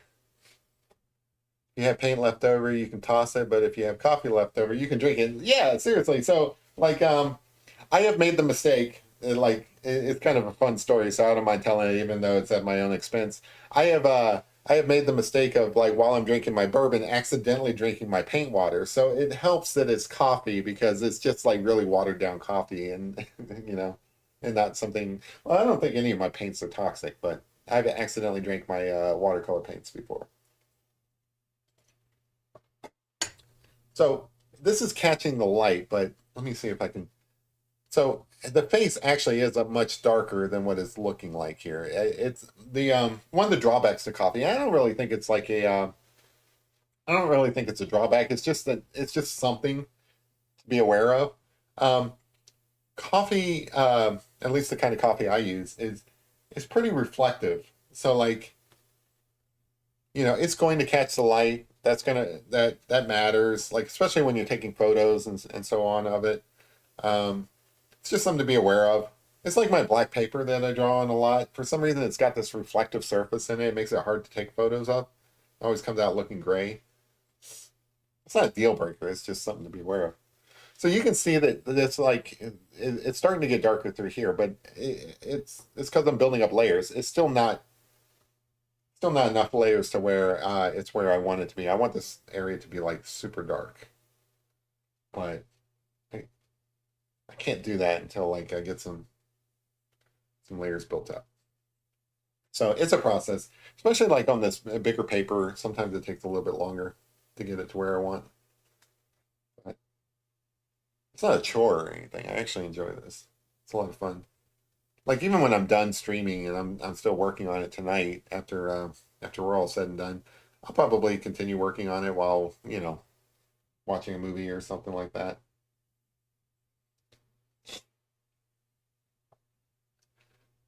It's one of the things I like about doing art is you know it doesn't require a lot of thought, like active thought. Like it's more like passive thought. Like I don't know, like when you're mowing the lawn, um, which is something I really enjoy doing. Like different people like doing different weird things. For me, I've always liked mowing the lawn.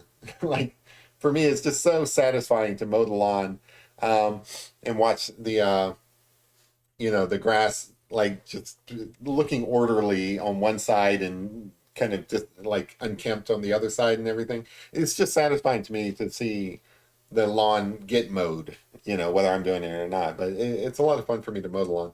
I feel like that's how painting is to me. Like it doesn't require a lot of thought. A lot of it's intuitive. Um, but yeah, it's like, you know, I can do this while multitasking and doing other things, and it's still very enjoyable.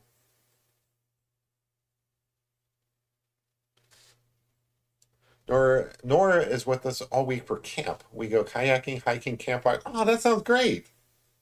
Sweet. Well, hopefully you guys don't encounter a bear when you're out there.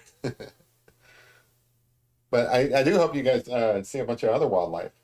Like if you're going kayaking, maybe you can see some turtles. We got a bunch of turtles around here. That's cool. Man, it sounds like man, like the kids' house and stuff. So, will you adopt me? Like, I'll This sounds awesome. Like just going camping and just spending the week just doing nature stuff. Sounds like a lot better than what I'm doing this week. Yeah, that's cool. Summertime. Um, I used to love doing that stuff when I was a kid. Uh, I talked about how I was in Boy Scouts and stuff. And honestly, I got a lot of that type of stuff through Boy Scouts, and it really is important. Like if anybody out there has kids of their own or grandkids or something like that, the I can't stress, like you guys already know this probably, but in case you didn't, it is so important to get your kids exposed to the outdoors. you know, like get them out there in nature, get them to have an appreciation for nature because there's so much nowadays that compete with that, like video games and the internet and stuff like that. There's so many reasons not to go outside anymore. Um, when I grew up, when you guys grew up, you guys probably spent a great deal of time outdoors because there was nothing else to do. Uh, I know that I used to walk to school all the time and stuff. Kids these days they don't do that as much, and it's kind of like it's important for us to to take that extra effort to make sure that the kids have a good time because it is a good time. It's not like it's a chore to go camping. It's not like it's a chore to go out and do these things out in nature. It's just it becomes a second thought. Get those kids off those texting machines and out into the wilderness. Get will adopt all of us. Yay! Awesome. Cool. We can all go camping. Kayaking is a fun thing. Like, I'd be interested in knowing what kind of like kayaking you guys do. Like, different people do go on different types of bodies of water. Like, we've got the Kentucky River around here. I could go up to the Ohio River if I wanted to, but there's like a number of like inner creeks and things like that. That's usually when I go and kayaking on. I love kayaking. There's a lake or two around here as well. Mostly I go on like rivers, like creeks that are big enough to be rivers.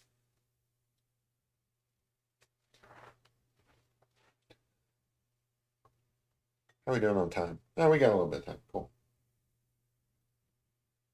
Nature's okay as long as it's surrounded by development, has people in it. Well, Edie, you're from New York, you said, right? I can see how you might have a different point of view. But no, like even if you're in New York, you got to get out there into nature sometimes. I mean, you guys you guys have like the fall leaves turning and stuff. Like you go up to New England or something for that, I'm sure. Or like if you don't, like you should. And I think that qualifies, as far as experiencing nature. You don't have to go camping to experience nature. Yep, none of the kids are allowed tablets at our house. Nice.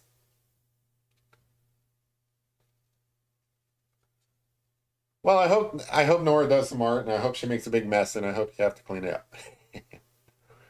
Edie says, "I'm a city mouse for sure. We have parks and botanical gardens and stuff like that." There you go. Yeah, that's awesome. Yeah, I love botanical gardens. So even though I live in Kentucky and I'm probably closer to Louisville, I spent a lot of time going up to Cincinnati because that's where like my nieces and nephews live, and they have a beautiful botanical garden up there. They have a conservatory actually. It's pretty old. Like I want to say it's from like the 1800s, but it's got like all kinds of different like jungle plants, desert plants. They got some nice bonsai trees. I love that place. It's awesome. It's only like $3 to get in. Sometimes they have like those what are they like butterfly? Oh, Larry's taking off. Hey, have a good one, Larry. Glad I caught it this time. Last time that you took off, I missed it. Have a good one, Larry. Hope you have a good one. I will forward those pictures for you because I'm a courier. Good at it too. I'm going to be the best courier. Courier? Courier? Whatever the word is. Sure, nature has a list of charms, but animals that bite, sting, and yeah, those insects. Yeah, I mean, you got a good point there. Yeah, those poison ivies. You got ticks and stuff giving people Lyme disease. All right, yeah, you got a good point. But I'm still gonna say worth it. But see, there's ways. Like even if you're not a nature person, there's ways to experience it where it's kind of a little bit sanitized. Um, go to the zoo.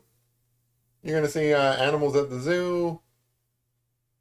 The best zoos, they have them in their natural habitats. Like, I don't know, Cincinnati Zoo's pretty good. Not sure like what the zoos are like in New York, but if you watch the movie Madagascar, they seem like they seem pretty good. But yeah, you can go to a zoo. Um, you can go to a natural history museum. Some of those have approximations of nature. Like I've been to some natural history museums where they have like an indoor cave. It's all synthetic. It's like fake caves and stuff like that, but it's still pretty close to what you might see in real life. But yeah, like a greenhouse or a conservatory or zoo or you got to go camping or anything like that. But if you live in New York City, I'm sure you've been to like Central Park or something like that. That's actually on my bucket. That's one of my next trips, by the way. Like I want to either fly or I don't really want to drive out to New York because like what do you do with your car once you get there? But I want to go urban exploring. I want to like just be dropped off in the middle of the city and just walk around, take public transportation if I need to, like a subway or something like that, but just go around and explore, like I did that once in Washington D.C. I went camping actually. There's like a campground in the green belt there, and it was basically to abandon my car. And then once I got to the campground and had a place to park my car, then I took basically trains and stuff to all the Smithsonian's. And I just spent an entire week just traveling around at all the Smithsonian's. I loved it. I would love to do that in New York. Go to the museums, the American Museum of Natural History. Uh, yeah, see, that's what I'm talking about. Yeah, yeah. I would love to go to that. That sounds awesome. So yeah, I feel like that's an approximation of nature that's good enough. It's just an appreciation for nature. That's all it is. You ain't got to go out and wrestle a bear or anything like that to appreciate nature.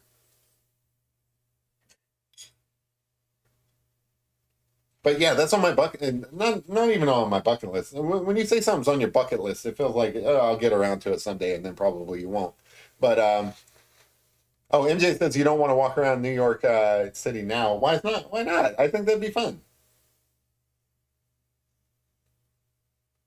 Like I don't know, like there's some dangerous things out there and stuff like that. Like you might get mugged or whatever, but you know, I don't know. I think it'd be fun. I'm not too worried about this thing. Like I feel like I'm like in a I feel bad saying that I'm not that worried about it, but that I feel like that comes from a place of privilege.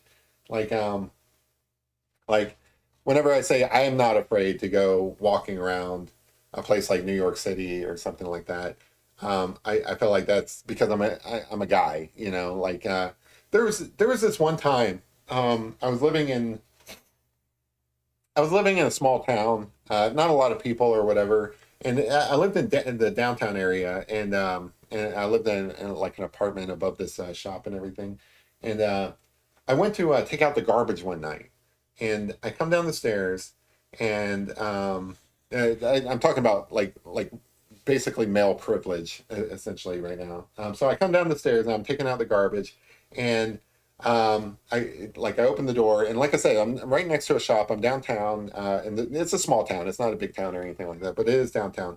So I come down, I put the trash in the bin, and I look across the street, and there's this woman over there, and she's like gesturing me over, and she wants me to talk to her, and I'm like, what is this about? Like I'm just taking out the garbage or whatever. So I'm a nice guy, so I go over there and she's talking to me and she's like, "Will you walk me down the street?"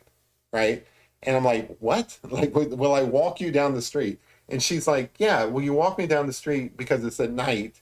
And she was worried because she's a female and she just wanted somebody to walk down the street with her so that she wouldn't get mugged or whatever she was concerned about. And, that's her concern and everything. But um, it was such an eye-opening thing for me, because and this happened to me when like I was a young man. I wasn't terribly young. I must have been like 30, something like that. But it was so odd to me because like she picked your pocket. No, she didn't pick my. It's not that kind of story. Um, but like eh, here I was in my 30s, and like for the first time, it occurred to me that it's just a different experience for women than it is for men. Because it would have never bothered me because I used to walk my dog all the time at night there in that small town. You know, walking downtown just like it was nothing. It never occurred to me that it would be a different experience for somebody else who was not the same gender as me or something like that. Like she was concerned about walking down that street at night, and it was never a concern to me. And it's like for the first time, it dawned on me that like it's just a different experience. So when I say like I'm not worried about walking through the streets of New York and possibly getting mugged, which if I get mugged, I get mugged.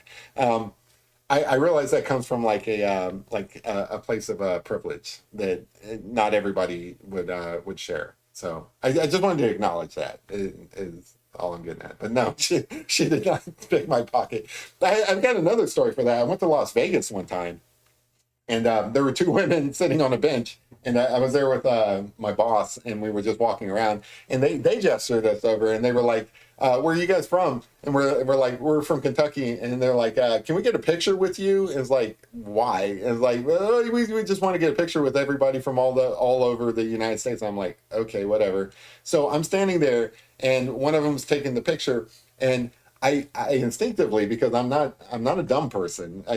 I'm dumb sometimes, but I was not dumb this time. I reached in my back pocket and I had my hand on my wallet just because I knew what was up. And sure enough, one of them reached around, and I don't know if she was just trying to feel my butt or she was reaching for my wallet.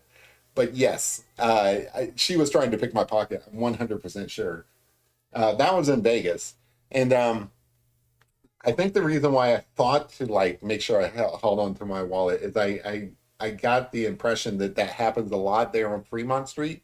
So on Fremont Street, you have this overhead kind of display of like lights and stuff like that. I heard that people pick pockets while everybody's staring up at that, So I was like, well, this lady's trying to pick my pocket. So I had my hand on my wallet, and I'm glad I did because I'm pretty sure she reached for it. Guys let their guard down for women. 100%, absolutely. I believe that.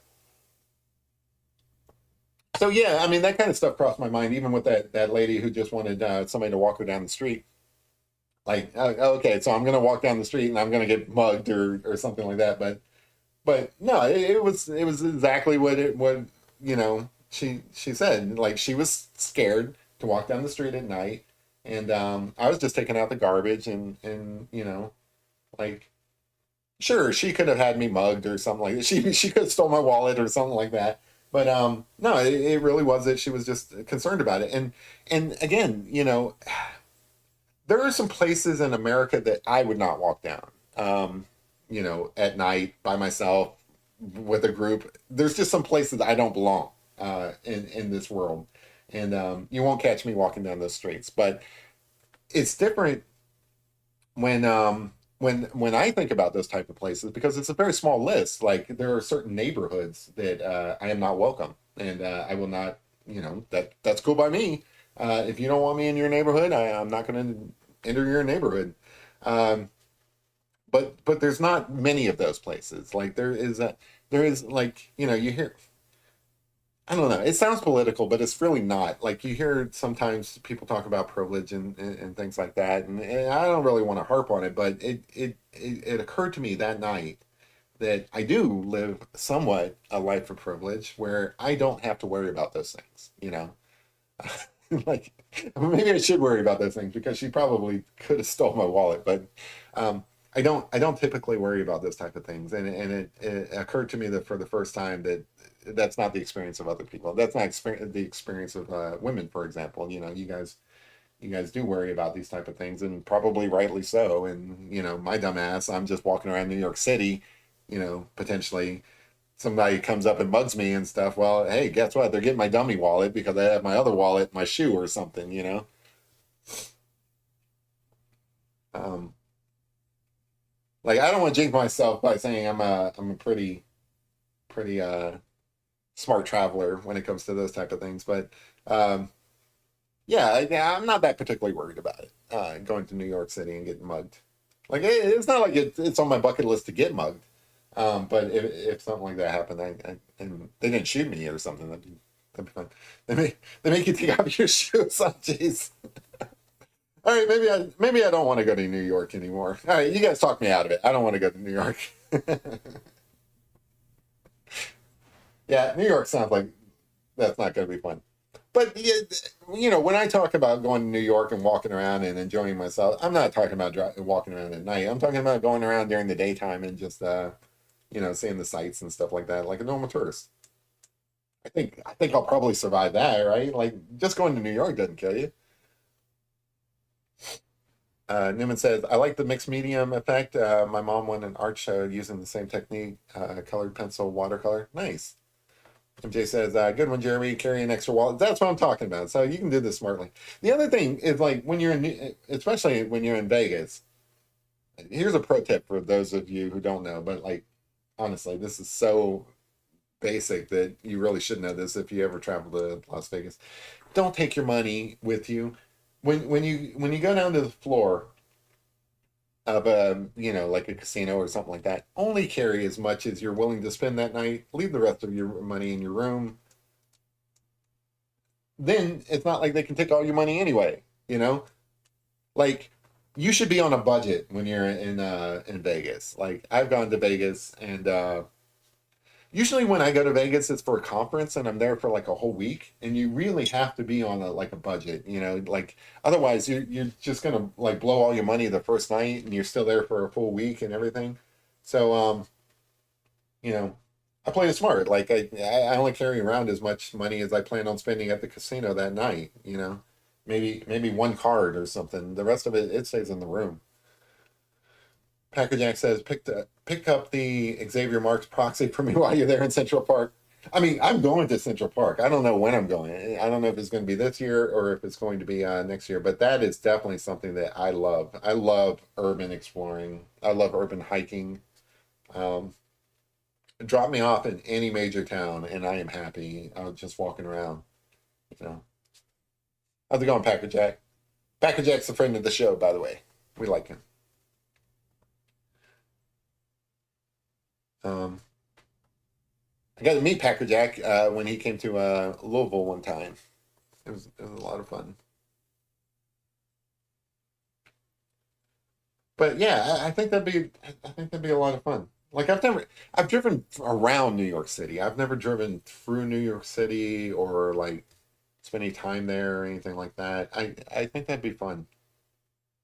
It's not the only place I'd like to visit. I'd like to visit other world cities like that, but you know, New York's not actually that far from me. I think I can get there in maybe like I don't know, 8 or 9 hours. I'd probably fly out there though, because like the whole thing is I don't want to bring a car. I want to ditch the car because like if you think about like bringing a car with you to New York, it's like man, that's just a liability. I want to arrive in New York City and just kind of walk around. You know, take public transportation. I don't want to take a car because I when I went to DC that one time, the other trip I took, that was actually the thing. It's like, what do you do with your car once you get there? Well, fortunately, I stayed at a place where I could ditch the car and take public transportation. So I took trains down to the museums and everything, ditched my car at the campground, and that was a nice way to see the Smithsonian. Spent a whole week there. It didn't cost me like the campground was like $16 a night, and they had showers there and stuff like that. I could like shower and get cleaned up and everything. It's not like I was going around Washington D.C. like a homeless person or something like that. It was actually pretty nice. But I love camping. Like camping is not a foreign experience to me. Like I said, I used to be a Boy Scout when I was a kid, so um, I've always liked camping. Uh, I don't want to be a homeless guy, but I feel like if I was a homeless guy, I would probably do all right. Yeah, I think I could manage. I don't want to jinx myself, so I'm gonna retract that statement a bit. But I do feel like I got that covered to do well. But yeah, I think that'd be a fun trip. I don't know. New York City just seems like it has a lot to offer. Jeremy, you can rent a scooter in New York. Those are fun. I done that. I rode a scooter. Like different towns, they're different.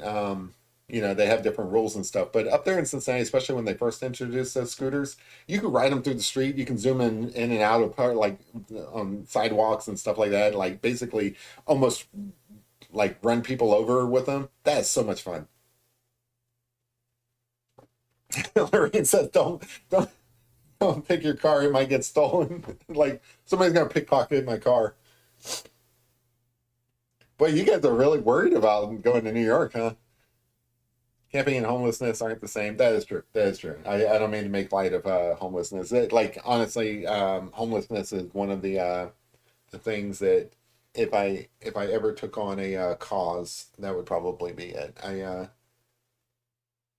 I have a lot of respect for people who are um, housing challenged or whatever the polite way of saying it is. But yeah, I have a lot of respect for those people. My youngest son lives in New York. We did have to drive there when we moved him into a dorm at NYU. We'll never drive through there again. Yeah, I've only driven through the outskirts. Um, I don't think that would be a lot of fun. Yeah, I mean, plus I like public transportation. I like just hopping on a bus or a train or something like that, and just being able to like look out the window and see the sights. Um, I mentioned my trip to San Francisco. It was a lot like that. So I went out to San Francisco for a conference, and I didn't have access to a car. I could have rented one, but I didn't want to. Instead, I got a city pass for San Francisco. They kind of gave me access to all the trains and cable cars and stuff like that and buses. Um, that was great. I loved it. It's such a fun way to see San Francisco. I walked 14 miles while I was there. That was fun. I ended up walking over the Golden Gate Bridge. So it wasn't all just public transportation, but I love public transportation.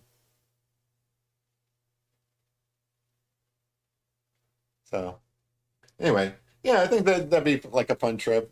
It's probably nothing I'm gonna do this year. Like it's already pretty late into the year. That feels like a fall or a spring thing, and I'm not sure if I'm ready to go out there this fall. Maybe for spring. We'll see. It just sounds like a lot of fun to me. I don't know. What can I say? If you're homeless here, you're on your own. But if you're an illegal immigrant, they put you up at a 300 night. Well, couldn't you just say you're an illegal immigrant if you're homeless? So pick your identity wisely. Yeah, I would just say, hey, I'm a immigrant. That's probably not the right thing to do. I'm not I'm not I'm not suggesting anything to anybody.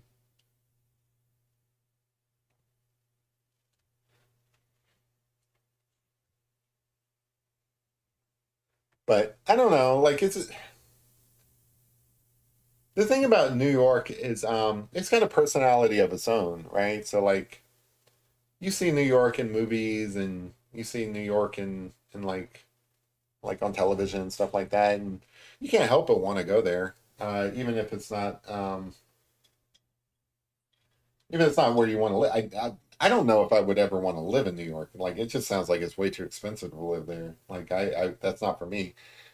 Even if I could afford to live in New York, I feel like it might be a waste of money. Um, I don't know. It depends how it gets on your job or whatever. Like maybe you have to live in New York, but it's definitely someplace I would like to visit.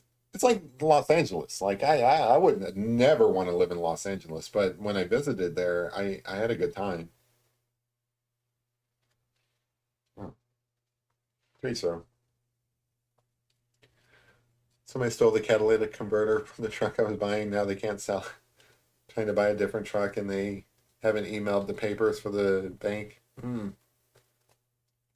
Just got the contract from Tahoe. Thanks. I can't imagine living anywhere else. Nearly 6,000 people per square mile here in Manhattan. I, I mean, I got to be honest with you, Edie. I see it in the movies, and I'm like, that sounds ideal. I'm a city person who just happens to do okay in country environments, but I would rather. I can't say that I would like to live there just because I've never lived in a big city like that for a long period of time. But as far as like taking a vacation or just taking a trip or something, I I would rather go to like a big town like that. It just seems so exciting. Like so many things going on. Like this place is boring around here a lot of the time.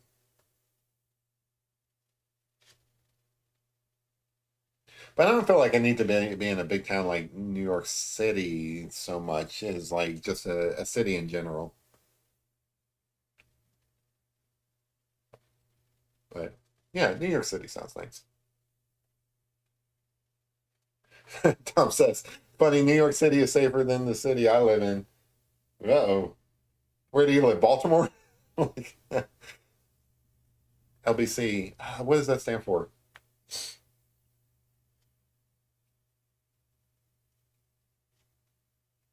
I feel like I should know that. Long Beach, maybe. I don't know. Is Long Beach really that crime ridden?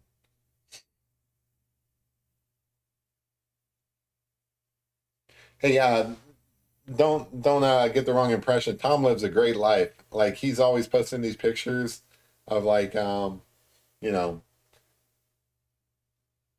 like his lifestyle. He's enjoying his life for real.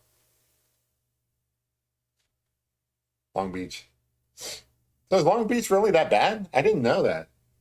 Like Long Beach just seems like a big touristy place to me. It's always weird, like how your impression of a place is different. It's a big, diverse city. Hmm.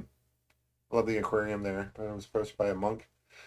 But Larian's like, I love the aquarium there, but I was approached by a monk trying to get cash. Like, I feel like there's more to that story. I love that. I just love that premise. Like, well, I like the aquarium, but the monks, they're just terrible.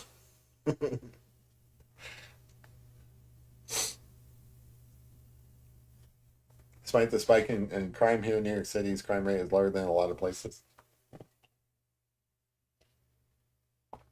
Almost 500,000. Wow.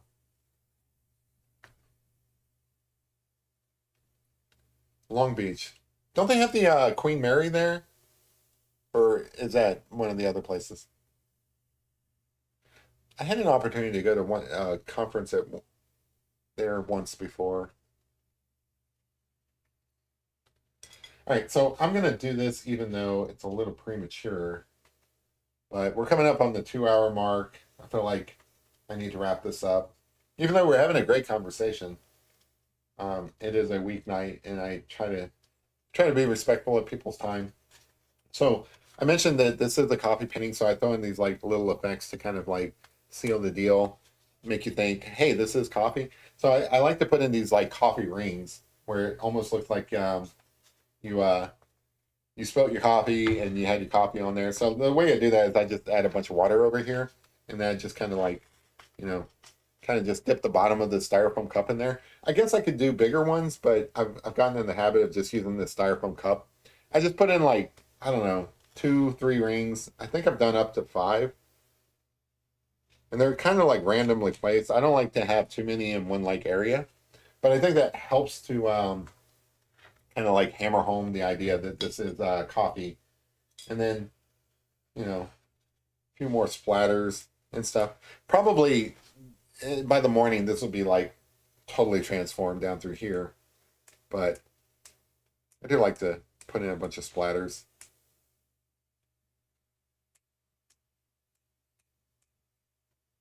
Just get this going. Again, I'll probably work on this a little bit overnight and kind of like dress it up a little bit. But I always end up cool touch. Thank you. I appreciate that. Yeah, it's kind of like a signature style to put these coffee rings in there. I feel like you really have to kind of like sell the idea that it's coffee. So the other thing is when I add all that water, you can really see how syrupy this gets. So this is the perfect stuff to use for like any kind of dark marks. So like the mouth through here and stuff like that. This is perfect for that kind of stuff. Like, I like to use this before it gets kind of used up. Um, but the other thing is, it's like I really do want some more blackish area through here, brownish area. So one of the other things I like to do is I like to use like a kind of like a more wiry brush, kind of like stipple in some coffee through here. Now this works best once everything's dry and stuff, and you're just kind of like just putting in coffee randomly, just gross syrupy coffee all over the place.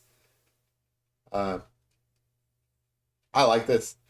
Now I can see why some people might not be into using coffee in this way, but to me, I like the texture of it. So like there is there is some texture here. So you have some coffee grounds sticking out, and there's some bubbles and stuff like that. Like I actually posted one of these pictures to Reddit, and somebody was asking, "Oh, MJ's taking off. Have a good one." Yeah, I'm probably gonna wrap this up here in a minute. But have a good evening. Um, so I posted one of these pictures to Reddit, and one of the people had a question like, "How do you get the air bubbles out of the coffee, and how do you get the grinds out of the coffee?" And the short answer is, I don't. I love that texture. So, what some people may look at it as like a drawback or something. I look at it as like an asset. So, sure, it gives it kind of like this rough texture that maybe you know is off-putting to some, but I like the coffeeness of it. So there are some air bubbles in here. It's hard to see like in this lighting. And there's like some grainy texture to it and stuff like that. Those are all good things. I think it really adds to the idea that, again, the metaphor, even though nobody would rightly think it, the metaphor is that you just like randomly spilled coffee on the paper and it became a bear. In order to accomplish that effect, you have to put in some of these like little things that just make it look like coffee got spilled. Anyway, um, I am probably going to wrap this up. Where we are at the 2 hour mark. I like to keep it within 2 hours, and the major goal each time I do a stream is to have enough where I can take a thumbnail of it and post that up, because like the real work is like after the show is already ended, and I do a bunch of touch ups, some post production things like that, and I end up you know posting it to the community tab the next day after I've cleaned it up a bit, done a few more effects, added some more coffee to it, and so on. So we're probably going to do that. But yeah, I think this is good enough for like a thumbnail. So anyway, this has been a really fun discussion tonight. I had a lot of fun. You guys are an awesome group. Well, pretty diverse group. Like, I mean, we've got people from all walks of life in here. We've got an 8-year-old who's probably going to end up being a way better artist than me when she grows up, which is awesome. She's on her camping trip right now with her grandma. That's great. That's cool.